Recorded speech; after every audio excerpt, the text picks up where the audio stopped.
Friends, raspberry വെച്ചിട്ടുള്ളൊരു dak നമ്മൾ ചെയ്തിരിക്കുകയാണ്. ഡിസ്പ്ലേക്ക് വെച്ചിട്ടാണ് ചെയ്തത്. ഇത് ഞാനിതിനു മുമ്പ് ഒരിക്കൽ ചെയ്ത് വർക്ക് ഫിനിഷ് ചെയ്തതാണ്. അപ്പോൾ ശശികുമാർ ചേട്ടൻ്റെതാണ്. അപ്പോൾ എന്തോ ഒരു കാരണവശാൽ എൻ്റെ ഡിസ്പ്ലേ കംപ്ലൈൻ്റ് ആയി. ഇതിപ്പോൾ പുതിയ ഡിസ്പ്ലേ ആണ്. പുതിയതെന്ന് വെച്ചാൽ എൻ്റെ കയ്യിൽ ഉണ്ടായിരുന്ന ഡിസ്പ്ലേ ആണ്. അപ്പോൾ ഇതാണ് ആദ്യം ഉണ്ടായിരുന്ന ഡിസ്പ്ലേ. 7 ഇഞ്ച് ടച്ച് ഡിസ്പ്ലേ ആണ്. ഈ ഡിസ്പ്ലേ ഡ്രൈവർ സെക്ഷനൊക്കെ പോയി പിന്നെ ഇത് കംപ്ലൈൻ്റ് ആയി, വർക്കാവാതെ വന്നു. നമ്മൾ പല വഴി നോക്കിയിട്ടും ഒരു രക്ഷയില്ലാത്തതുകൊണ്ട് പിന്നെ ഇതിനെ ഇളക്കി കളഞ്ഞു. ഇപ്പോൾ നിലവിൽ DSi ടച്ച് ഡിസ്പ്ലേ ആയിരുന്നു. കുറച്ച് പഴയ ഓൾഡ് വേർഷൻ ഡിസ്പ്ലേ ആണ്. അപ്പോൾ അതുകൊണ്ട് ഡ്രൈവർ ഇട്ടാൽ മാത്രമേ അത് എടുക്കുള്ളൂ. അപ്പോൾ അങ്ങനെ ഒരു പ്രശ്നം ഉള്ളതുകൊണ്ട് നമ്മളതിനെ റിമൂവ് ചെയ്തു. ഇപ്പോൾ ഇളക്കി കളഞ്ഞു. സംഭവം വർക്കിംഗ് അല്ല നിലവിൽ.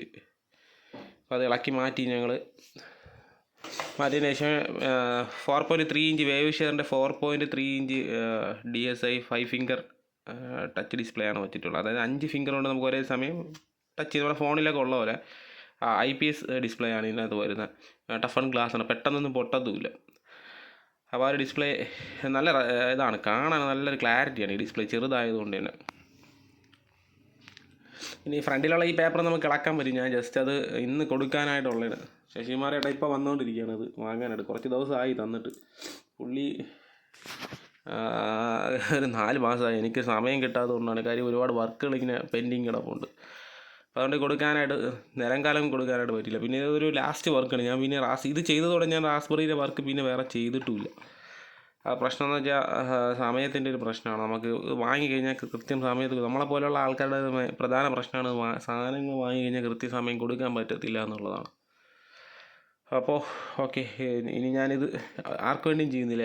ഇപ്പം എനിക്ക് പോലും ചെയ്യുന്നില്ല ഞാനിത്. കാര്യം ഞാൻ ഓൾറെഡി ഒന്നിവിടെ ചെയ്ത് വെച്ചിട്ടുണ്ട്. കാരണം ഇത് അപ്പോൾ ഇതിൽ ഡിസ്പ്ലേ വെച്ചിട്ടുണ്ടായിരുന്നു. ആ ഡിസ്പ്ലേ ആണിപ്പോൾ ശശികുമാർ ഏട്ടന് വേണ്ടി ഞാൻ കൊടുത്തത്. ആ ഡിസ്പ്ലേ കാര്യം മറ്റ് ഡിസ്പ്ലേ പോയതുകൊണ്ട് പുള്ളിക്ക് ഒരു ഡിസ്പ്ലേ ഞാൻ കൊടുത്തതാണ്. അപ്പോൾ ഇതാണ് എൻ്റെ raspberry plus IQ Audio DAC. ഇനി അല്ലോ ബോസ് ഡാക്ക് ഇവിടെ ഇരിപ്പുണ്ട്, ഞാനിത് കാണിക്കാം.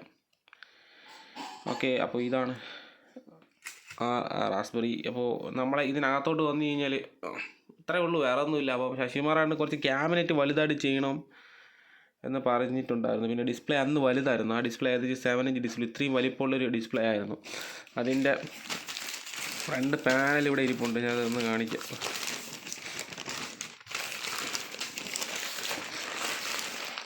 ഇതാണ് ഇതിൻ്റെ ഫ്രണ്ട് പാനൽ. നേരത്തെ ഉണ്ടായിരുന്ന ഫ്രണ്ട് പാനൽ ഇതായിരുന്നു.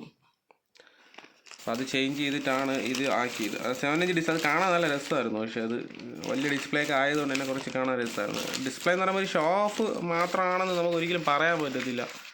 നമുക്ക് റാസ്ബെറി നമ്മുടെ ഫോൺ വഴി ടച്ച് ഡിസ്പ്ലേ ഇല്ലാതെ തന്നെ നമുക്ക് നമ്മുടെ ഫോൺ വഴി കൺട്രോൾ ചെയ്യാം. പക്ഷേ ടച്ച് ഡിസ്പ്ലേ ഇരുന്ന് കഴിഞ്ഞാൽ നമുക്ക് കുറച്ചും കൂടെ ഈസി ആയിട്ട് അതിനെ കൺട്രോൾ ചെയ്യാൻ, കാര്യങ്ങളൊക്കെ നമുക്ക് അറിയാനായിട്ടൊക്കെ സാധിക്കും എന്നുള്ളതാണ്. കണ്ടില്ലേ, അത് സ്മൂത്തായിട്ടുള്ള ടച്ച് ഡിസ്പ്ലേ ആണ്. അപ്പോൾ നിങ്ങൾ ചെയ്യുമ്പോൾ ടച്ച് ഡിസ്പ്ലേ നിങ്ങൾക്ക് വേണമെങ്കിൽ അതിൽ ഉൾപ്പെടുത്താവുന്നതാണ്. പിന്നെ മെറ്റൽ ക്യാബിനറ്റാണ്, ഫുള്ള് നല്ലൊരു ക്യാബിനറ്റിലാണ് ഇത് ചെയ്തിട്ടുള്ളത്.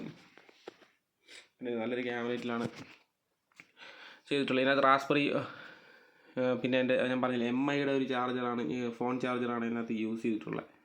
പിന്നെ നല്ലൊരു RC സോക്കറ്റുകൾ നമ്മളിവിടെ യൂസ് ചെയ്യുന്നുണ്ട്. RC സോക്കറ്റ് എന്ന് പറയുമ്പോൾ അത്യാവശ്യം വിലയുണ്ട്, നല്ല വിലയുള്ള RC സോക്കറ്റുകൾ. ഇതിനകത്ത് നമ്മൾ ഗോൾഡ് പ്ലേറ്റഡ് ആയിട്ടുള്ള സോക്കറ്റാണ് നമ്മൾ ഇതിനകത്ത് യൂസ് ചെയ്യുന്നത്. പിന്നെ ഇത് റാസ്ബെറിയുടെ കണക്ടിവിറ്റീസാണ് ബാക്കിൽ വരുന്നത്. USB ഇൻ്റർനെറ്റ് ഇതെല്ലാം കണക്ട് ചെയ്യാനുള്ളൊരു കണക്ടിവിറ്റി വരുന്നുണ്ട്. ഒരു ചെറിയ പവർ സ്വിച്ച് വെച്ചിട്ടുണ്ട്. പിന്നെ ഒരു AC പിന്ന് കണക്ട് ചെയ്തിട്ടുണ്ട്. 3 പിന്നാണ് കണക്ട് ചെയ്തിട്ടുള്ളത്. അപ്പോൾ ഇത്രയും തന്നെയാണ് വർക്ക് വരുന്നത്. നല്ല വർക്കാണ്. ഇത് ഇത്രയും ചെയ്തപ്പോൾ തന്നെ, അന്ന് ചെയ്തപ്പോൾ തന്നെ ഏകദേശം 20,000 രൂപ ആയിട്ടുണ്ടായിരുന്നു അന്ന്. ഇതിപ്പോൾ ചെറിയ ഡിസ്പ്ലേ ആണ്, അപ്പോൾ അത്രയും ആവത്തില്ല. ഒരു 15,000-16,000 രൂപ അടുപ്പിച്ച് ആവും ചെറുത് വെച്ച് നിങ്ങൾ ചെയ്യണമെന്നുണ്ടെങ്കിൽ. ഞാനിത് ചെയ്യുന്നില്ല, നിലവിൽ സ്റ്റോപ്പ് ചെയ്ത കാര്യം എന്ന് വെച്ചാൽ ടൈമിൻ്റെ പ്രശ്നമാണ്. നമുക്ക് കൃത്യം സമയത്ത് ഇത് കൊടുക്കാൻ പറ്റുന്നില്ല എന്നുള്ളതാണ്. വർക്ക് കിട്ടിയാലും കാര്യം ഞാൻ ഈ ഒരു വർക്ക് മാത്രമായിട്ട് നിൽക്കുന്നതല്ല. ഈ ഒരു ആംപ്ലിഫയർ അല്ലെങ്കിൽ ഇതുപോലെയുള്ള ഒരു വർക്ക് നിൽക്കുന്നതല്ല. ഞാൻ ബേസിക്കലി ഞാൻ ഒരു ഇലക്ട്രീഷ്യനാണ്. ഇപ്പോൾ വയർമാൻ ഉണ്ടല്ലോ, അതാണ്. അപ്പോൾ അതുകൊണ്ട് ആ വർക്ക് കഴിഞ്ഞ് വീടെത്തുമ്പം തന്നെ ഒരു സമയമാവും. വൈകുന്നേരം നല്ല ലേറ്റായിട്ടാണ് വീട്ടിൽ എത്തുന്നത്.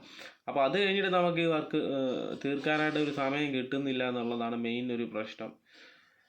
അങ്ങനെ കുറച്ച് ചില പ്രശ്നങ്ങളുള്ളതുകൊണ്ടാണ് നമ്മളിത് ചെയ്യാത്തത്. ഇപ്പോൾ ഈ വർക്ക് മാത്രമല്ല, ആംപ്ലിഫയർ ചെയ്യുന്ന വർക്ക് നമ്മൾ സ്റ്റോപ്പ് ചെയ്യാനായിട്ട് പോവുകയാണ്. ഓൺലി റിവ്യൂ മാത്രം. കാര്യം റിവ്യൂ, ബോർഡ് റിവ്യൂ, പിന്നെ നമ്മളെ വീഡിയോ അപ്ലോഡിങ്, പിന്നെ ഈ ആംപ്ലിഫയറിൻ്റെ പരിപാടി, ഇതെല്ലാം കൂടെ നടക്കുന്നില്ല എന്നുള്ളതാണ്. പിന്നെ ആംപ്ലിഫയർ നമ്മൾ ചെയ്ത് കൊടുത്തിട്ട് അതിൽ വലിയ പ്രോഫിറ്റ് അങ്ങനെയൊന്നും ഇല്ല സത്യം പറഞ്ഞാൽ. ഇതുപോലത്തെ റാസ്ബെറിയൊക്കെ ചെയ്തിട്ട് എനിക്ക് ഏറ്റവും കൂടുതൽ നഷ്ടം മാത്രമാണ് വന്നിട്ടുള്ളത്. അല്ലാതെ അതിലൊരു വലിയ നേട്ടമായിട്ട് എനിക്ക് ഇതുവരെയൊന്നും കിട്ടിയിട്ടൊന്നുമില്ല. അപ്പോൾ അതുകൊണ്ട് പിന്നെ നമ്മളത് ഒരു നേട്ടമില്ലാത്ത കാര്യം ചെയ്യുന്നതിൽ വലിയ ഒരു അർത്ഥമില്ലെന്നാണ് എനിക്ക് തോന്നുന്നത്. പിന്നെ ആഗ്രഹം, അതാണ് നമ്മൾ ഇതിൻ്റെ ഒരു ഫീൽഡിൽ നിൽക്കുന്ന ഒരു ആഗ്രഹം കൊണ്ട് മാത്രമാണ് നമ്മൾ ഉടായ്പ് സംഭവങ്ങളൊന്നും ചെയ്യാറില്ല. ആരെയും പറ്റിക്കുന്ന പരിപാടിയില്ല. അതുകൊണ്ടാണ് നമ്മൾ രക്ഷപ്പെടാത്ത മറ്റൊരു കാര്യം എന്ന് വെച്ച് കഴിഞ്ഞാൽ അതുകൊണ്ടാണ്. അപ്പോൾ ഇത്രയേ ഉള്ളൂ നമ്മുടെ വർക്ക്. ഇതിൽ പിന്നെ ടച്ച് ഡിസ്പ്ലേ ആണ്, വളരെ സ്മൂത്താണ്. നമുക്ക് ഇതെല്ലാം ചെയ്യാനും കൺട്രോൾ ചെയ്യാനും എല്ലാം പറ്റും. പിന്നെ എൻ്റെ ഒരു ഫുൾ ലെങ്ത് വീഡിയോ എങ്ങനെ ചെയ്തു എന്നൊക്കെ ഉള്ള എൻ്റെ ഒരു ലെങ്ത് വീഡിയോ, അതായത് മീൻസ് റാസ്ബെറി എങ്ങനെയാണ് സോഫ്റ്റ്വെയർ വോളിയം ഇൻസ്റ്റാൾ ചെയ്തതും, ടച്ച് ഡിസ്പ്ലേ എങ്ങനെ കണക്ട് ചെയ്യണം, അതെങ്ങനെ ഏത് സോഫ്റ്റ്വെയറാണ് എങ്ങനെയാണ് ഇടാനുള്ളത്, ഇതെല്ലാം എങ്ങനെയൊക്കെയെന്നുള്ള വീഡിയോ ഞാൻ ഇതിന് മുമ്പായിട്ട് ചെയ്തിട്ടുണ്ട്. അപ്പോൾ ഈ വീഡിയോ ആദ്യമായിട്ട് കാണുന്ന ആൾക്കാരൊക്കെ ആണെങ്കിൽ അത് കാണാൻ വേണ്ടി ഞാൻ ലിങ്ക് ഡിസ്ക്രിപ്ഷനകത്ത് കൊടുത്തിട്ടുണ്ടായിരിക്കും. നിങ്ങൾക്ക് ആ വീഡിയോസ് പോയി കാണാവുന്നതാണ്. ഇത് സത്യം പറഞ്ഞാൽ ഇതിലൊരു ഗുണമെന്ന് വെച്ചാൽ നമ്മുടെ നാട്ടിൽ ഇപ്പോഴും ആൾക്കാർ ചെയ്യുന്നതെന്ന് വെച്ച് കഴിഞ്ഞാൽ നോർമൽ USB മോഡുകളൊക്കെ വെച്ച് പെൻഡ്രൈവ് കൊടുത്ത് പാട്ട് കേൾക്കുന്ന ഒരു രീതിയാണ്. പിന്നെ ഫ്ലാക്ക് വേവ് പോലുള്ള ഫയൽസൊക്കെ അപ്ലൈ ചെയ്യുന്ന രീതിയിലുള്ള ബ്ലൂടൂത്ത് മോഡുകളൊക്കെ നമുക്ക് കിട്ടുന്നുണ്ട്. പക്ഷേ അതിൽ കൃത്യമായിട്ട് അതൊന്നും കറക്റ്റ് വർക്കിംഗ് അല്ല എന്നുള്ളതാണ് ഒരു പ്രശ്നമായിട്ട് വരുന്നത്. വലിയ ഫയലൊക്കെ ആണെങ്കിൽ അത് കൃത്യമായിട്ട് വർക്ക് ചെയ്യുന്നില്ല എന്നുള്ളതാണ്. അപ്പം അത് പോയിട്ട് നമ്മളൊരു 10-15 വർഷം മുമ്പ് എങ്ങനെയാണോ അതേ ഒരു പാറ്റേണിലാണ് ഇപ്പോഴും ഞാൻ ഉൾപ്പെടെയുള്ള ആൾക്കാർ ആംപ്ലിഫയറോ അങ്ങനെയുള്ള സാധനങ്ങളൊക്കെ ചെയ്തുകൊണ്ടിരിക്കുന്നത്. അതിലൊരു അപ്ഡേഷൻ അല്ലെങ്കിൽ അപ്ഡേറ്റ് ചെയ്യുക എന്നുള്ളത് ആരും വന്നിട്ടില്ല. അങ്ങനെ അപ്ഡേറ്റ് ചെയ്ത് വരാനായിട്ട്. ഇപ്പോൾ റിമോട്ട് കിറ്റൊക്കെ വെച്ച് ചെയ്യുന്നു എന്നുണ്ടെങ്കിൽ ഇതൊക്കെയെന്ന് വെച്ച് കഴിഞ്ഞാൽ ഒരു എങ്ങനെയാണ് ഇപ്പോൾ നിലവിൽ നമ്മുടെ നാട്ടിലുള്ള ഒരു അപ്ഡേറ്റ് എന്ന് പറയാം. കാര്യം എന്ന് വെച്ച് കഴിഞ്ഞാൽ റാസ്ബെറി പോലുള്ള ഒരു സംഭവം, പിന്നെ നമുക്ക് ഈ ഇൻ്റർനെറ്റ് പോലെ, ഇപ്പോൾ ഇതിനകത്ത് നമുക്ക് ഇൻ്റർനെറ്റ് കണക്ട് ചെയ്യാൻ പറ്റും. ഇൻ്റർനെറ്റ് കണക്ട് ചെയ്ത് കഴിഞ്ഞാൽ തന്നെ യൂട്യൂബിലുള്ള പാട്ടൊക്കെ നമുക്ക് ഇതിനകത്ത് പ്ലേ ചെയ്യാനായിട്ട് സാധിക്കും എന്നുള്ളതാണ്. അപ്പോൾ അതൊക്കെയാണ് ഇതിലൊരു ഗുണമായിട്ടുള്ളത്. അപ്പോൾ അങ്ങനെയുള്ള പല ഗുണങ്ങളും നമുക്ക് ഇതിനകത്ത് വരുന്നുണ്ട്. അപ്പോൾ നമ്മൾ ഇതുപോലുള്ള കാര്യങ്ങളൊക്കെ യൂസ് ചെയ്ത് കഴിഞ്ഞാൽ വളരെ ഈസി ആയിട്ട് ഇതുള്ള കാര്യമാണ്. ഇതിപ്പോൾ ഞാൻ ഇൻ്റർനെറ്റ് വഴി ഒരു പാട്ട് സെലക്ട് ചെയ്ത് വച്ചേക്കുകയാണ്. യൂട്യൂബ് വഴി നെറ്റ് കണക്ട് ചെയ്ത് യൂട്യൂബ് വഴി ഒരു പാട്ട് സെറ്റ് ചെയ്ത് വെച്ചിരിക്കുകയാണ്. അപ്പോൾ നമ്മൾ ഇത് ഒരു പാട്ട് പ്ലേ ചെയ്ത് കഴിഞ്ഞാൽ നമുക്കത് കറക്റ്റായിട്ട് അത് പ്ലേ ആയി വരും എന്നുള്ളതാണ്. നെറ്റ് കണക്ഷൻ പക്കയായിരിക്കണം, നമ്മുടെ വീട്ടിലുള്ള നെറ്റ് കണക്ഷൻ പക്കയായിരിക്കണം എന്നുള്ളതാണ്. അപ്പോൾ നമ്മുടെ ഞാൻ ഇപ്പോൾ സെലക്ട് ചെയ്ത പാട്ട് അവിടെ പ്ലേ ആവുകയാണ്. കുറച്ച് സ്ലോ ആണ്. നമ്മൾ എങ്ങനെയാണ്, ഇത് ചെറിയൊരു കമ്പ്യൂട്ടറാണ്. അപ്പോൾ ഒരല്പം ചെറിയൊരു സ്ലോ ആണെങ്കിൽ പോലും എല്ലാ ഫയലും ഇതിനകത്ത് പ്ലേ ചെയ്യും. ഹൈ ക്വാളിറ്റിയിലുള്ള ഫയൽസ് എല്ലാം അതിനകത്ത് പ്ലേ ചെയ്യും. പെൻഡ്രൈവ് വഴി നമുക്ക് കണക്ട് ചെയ്യാം, ഹാർഡ് ഡിസ്ക് വഴി കണക്ട് ചെയ്യാം, ഇൻ്റർനെറ്റ് കണക്ട് ചെയ്യാം, വെബ് റേഡിയോ എടുക്കാം. ഇങ്ങനെയുള്ള പല കാര്യങ്ങളും നമുക്ക് ഇതിനകത്ത് വരുന്നുണ്ട്.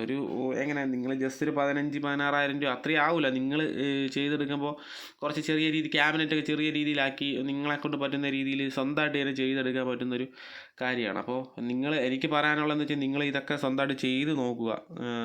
നമ്മുടെ ഒന്നുമില്ലെങ്കിൽ നമ്മുടെ ഒരു ബ്രെയിനിൻ്റെ പവർ ഒന്ന് കൂട്ടാനായിട്ട് സാധിക്കും. കാര്യം ഇതുപോലുള്ള സംഭവങ്ങളൊക്കെ ചെയ്യുമ്പോൾ ചില പ്രശ്നങ്ങളൊക്കെ ഉണ്ടാവും. ചിലപ്പോൾ ഇത് ചെയ്യാൻ സ്ക്രീൻ ഓൺ ആവത്തില്ല, റാസ്ബെറി ശരിയാവത്തില്ല. അപ്പോൾ അങ്ങനെ വരുമ്പോൾ നമ്മൾ പല കാര്യങ്ങളും പഠിക്കാനായിട്ട് ശ്രമിക്കും. അങ്ങനെ വരുമ്പോൾ നമുക്ക് കുറച്ച് അറിവ് കൂടും. അതോടൊപ്പം തന്നെ നമ്മുടെ ഈ സാധനങ്ങളെല്ലാം ശരിയാവും. അപ്പോൾ അങ്ങനെ വരുമ്പോൾ അത് നമുക്ക് അങ്ങനെ ശരിയായി അത് പാട്ട് കേൾക്കുമ്പോൾ ഉള്ളൊരു ഒരു സന്തോഷം, അങ്ങനെയുള്ള പല കാര്യങ്ങളും നമുക്ക് ഇതിൽ നിന്ന് കിട്ടും. അപ്പോൾ എനിക്ക് പറയാനായിട്ടുള്ളത്, നിങ്ങളിത് സ്വന്തമായിട്ട് ചെയ്ത് നോക്കുക. ഈ സാധനങ്ങളെല്ലാം ഡിസ്പ്ലേ robo.in വാങ്ങാൻ കിട്ടും. 4.3 inch wave share DSA display, അത് നമുക്ക് വേവ് ഷെയറിൽ വാങ്ങാൻ കിട്ടും. പിന്നെ റാസ്ബെറിയും ഡാക്കെല്ലാം വേവ് ഷെയറിലല്ല robo.in, റാസ്ബെറിയും ഡാക്കെല്ലാം തന്നെ നമുക്ക് robo.in തന്നെ കിട്ടും. പിന്നെ ഈ ചാർജർ MI സ്റ്റുഡിയോയിൽ പോയി കഴിഞ്ഞാൽ ഈ ചാർജർ ഇതിൻ്റെ കേബിൾ MI സ്റ്റുഡിയോയിൽ നിന്ന് കിട്ടും. ഇതാണ് ഡിസ്പ്ലേ ഇങ്ങനെയാണ് വരുന്നത്. അപ്പോൾ നിങ്ങൾക്ക് വളരെ ഈസി ആയിട്ടൊരു നല്ലൊരു മ്യൂസിക് സ്ട്രീമറോ അല്ലെങ്കിൽ ഒരു ഓൺലൈൻ മ്യൂസിക് പ്ലെയറോ എന്ത് വേണമെങ്കിലും നമുക്ക് ഇതിനെ പറയാം. റാസ്ബെറി ബേസ്ഡ് ആയിട്ടുള്ളൊരു പ്രോഡക്റ്റാണ്. അപ്പോൾ നിങ്ങൾക്ക് വളരെ എളുപ്പത്തിന് ഇത് ഒരുപാട് ആരും അങ്ങനെ വലുതായിട്ട് വീഡിയോ ഇടില്ല. ആകെ കൂടെ ഇട്ടത് മധുച്ചേട്ടൻ മാത്രമാണ്, മധു കണ്ണൻ പുള്ളിയാണ് ഇതിൻ്റെ കുറിച്ചിട്ടുള്ള വീഡിയോ ഇട്ടിട്ടുള്ളത്. അപ്പോൾ ബാക്കിയുള്ള ആരും ഇതിനെക്കുറിച്ച് ഇങ്ങനെ വലുതായിട്ട് വീഡിയോ ഇടുന്നതായിട്ട് ഞാൻ കണ്ടിട്ടില്ല. അപ്പോൾ വളരെ നമുക്ക് സ്വന്തമായിട്ട് ഇപ്പോൾ നമുക്ക് വേണമെങ്കിൽ ഫോസി ഓഡിയോയുടെയൊക്കെ ഡാക്ക് വാങ്ങിയാൽ കിട്ടും. അതും ഇതുപോലെ നല്ല ക്വാളിറ്റിയുള്ള ഒരു ഡാക്കാണ്, നല്ല നല്ല ഫയൽസൊക്കെ പ്ലേ ചെയ്യാൻ പറ്റും, നല്ലൊരു ഡാക്കാണ് അത്. പക്ഷെ നമ്മളത് വാങ്ങി ഉപയോഗിക്കുന്ന ആൾക്കാരുണ്ട്, അല്ലെങ്കിൽ സ്വന്തമായിട്ട് ചെയ്ത് ഉപയോഗിക്കുന്ന ആൾക്കാരുണ്ട്. അപ്പോൾ അങ്ങനെയുള്ള ആൾക്കാർക്ക് വേണ്ടിയിട്ടാണ് ഞാൻ ഇപ്പോൾ ഈ വീഡിയോ ഇങ്ങനെ ചെയ്യുന്നത്. കാര്യം അവർ സ്വയം നിർമ്മിച്ച് അതുപോലെയൊക്കെ പാട്ട് കേൾക്കാൻ ഇഷ്ടമുള്ള താല്പര്യമുള്ള ആൾക്കാർക്ക് ഇതുപോലുള്ള സാധനങ്ങൾ ചെയ്ത് വർക്ക് ചെയ്യിപ്പിക്കാൻ ഒരു പ്രത്യേക ഹരമാണ്. കാര്യം എന്ന് വെച്ച് കഴിഞ്ഞാൽ നമ്മൾ ഇപ്പോൾ ഉദാഹരണം നമുക്കൊരു എന്ത് സാധനങ്ങളെയും നമുക്ക് വാങ്ങാനും കിട്ടും, നമുക്ക് ചെയ്യാനും പറ്റും. പക്ഷെ നമ്മൾ ചെയ്ത് അത് വർക്ക് ചെയ്യിപ്പിക്കുന്നതിന് സുഖം വേറെയാണ്. അപ്പോൾ അതുകൊണ്ടൊക്കെയാണ് നമ്മൾ ഇതുപോലെയുള്ള സാധനങ്ങളൊക്കെ ഉപയോഗിക്കുന്നത്. അപ്പോൾ എനിക്ക് അങ്ങനെയാണ് താല്പര്യം. അപ്പോൾ നിങ്ങൾക്കും അത് ചെയ്തു നോക്കാവുന്നേ ഉള്ളൂ. നമുക്ക് എല്ലാവർക്കും നല്ല രീതിയിൽ ചെയ്തൊരു പരീക്ഷണങ്ങളൊക്കെ നടത്തി മുന്നോട്ട് പോവാം. ഓക്കെ, അപ്പോൾ ഇത്രയും തന്നെയാണ് നമ്മളെ വീഡിയോ. ഇതിൽ വർക്കിംഗ് കാണിക്കാതെ ഈ കോപ്പിറൈറ്റിൻ്റെ പ്രശ്നവും നമുക്ക് വരുന്നുണ്ട്. ഈ പാട്ടിനിപ്പോൾ കോപ്പിറൈറ്റ് നിലവിലുണ്ട്. നമ്മളിത് കോപ്പിറൈറ്റ് കൊടുത്തു, ഒരുപാട് ആൾക്കാർ അതെടുത്ത് യൂസ് ചെയ്യുന്നുണ്ട്, നമ്മളിത് കോപ്പിറൈറ്റ് കൊടുത്തിട്ടുണ്ട്. അപ്പോൾ അതുകൊണ്ടാണ് ഇത്രയും തന്നെയാണ് കാര്യം. അതുപോലെ ഇതിൻ്റെ ഒരു വർക്കിംഗ് നിങ്ങളെ കാണിച്ച് കഴിഞ്ഞാൽ ഞാനൊരു ഹെഡ്ഫോൺ വെച്ച് ജസ്റ്റ് ഒന്ന് കേൾപ്പിക്കാം. ഞാൻ ജസ്റ്റ് ആയിട്ട് അതിനകത്ത് നമുക്ക് ഹെഡ്ഫോൺ കണക്ട് ചെയ്ത് വർക്ക് ചെയ്യാനായിട്ട് സാധിക്കും. അപ്പോൾ നമ്മളതിനകത്തൊരു ഹെഡ്ഫോൺ കൊടുക്കുകയാണെന്നുണ്ടെങ്കിൽ നമുക്ക് ആ പാട്ട് നമുക്ക് കേൾക്കാൻ പറ്റും കേട്ടോ. ഇതിനകത്ത് റാസ്ബെറിക്കകത്ത് നമുക്ക് ഹെഡ്ഫോൺ വയ്ക്കാനായിട്ടൊരു ചെറിയൊരു കണക്ടറും കൂടെ അതിനകത്ത് വരുന്നുണ്ട്. അപ്പോൾ അത് കൊടുത്തിട്ട് നമുക്ക് ഇത് പറ്റും. ഇത് നമ്മുടെ പഴയ ഫിലിപ്സിൻ്റെയൊക്കെ സ്പീക്കേഴ്സാണ്. അപ്പോൾ ഞാൻ ഹെഡ്ഫോൺ എടുക്കാൻ വന്നപ്പോൾ അത് കണ്ടപ്പോൾ ജസ്റ്റ് ഒന്ന് കാണിക്കുന്നേ ഉള്ളൂ. ഹെഡ്ഫോൺ എടുത്തിട്ട് നമുക്ക് ഇതിനകത്തോട്ട് ഡയറക്റ്റ് കണക്ട് ചെയ്ത് കഴിഞ്ഞാൽ ഇത് പാട്ട് കേൾക്കാനായിട്ട് സാധിക്കുന്ന ജസ്റ്റ് ഒന്ന് കാണിക്കാം.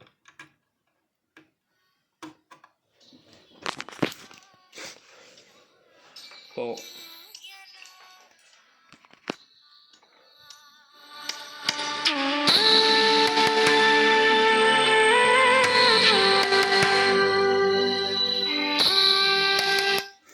കണ്ടില്ലേ. അപ്പോൾ അങ്ങനെ നമുക്ക് ഇതിനകത്ത് പാട്ട് കേൾക്കാൻ. ഹെഡ്ഫോൺ ഔട്ട് നല്ല പവറുള്ള ഔട്ട്പുട്ട് ഉണ്ട്. കാര്യം എന്ന് വെച്ചാൽ വലിയ ഹെഡ്ഫോണൊക്കെ ഇതിപ്പോൾ ചെറിയ ബഡ്സ് ടൈപ്പ് അല്ലേ, മറ്റേത് ഇയർഫോണാണ്. മറ്റേത് വലിയ ഹെഡ്ഫോണൊക്കെ ഡ്രൈവ് ചെയ്യിക്കുന്ന രീതിയിലുള്ളൊരു ഔട്ടാണ് അതിൽ നിന്ന് വരുന്നത്.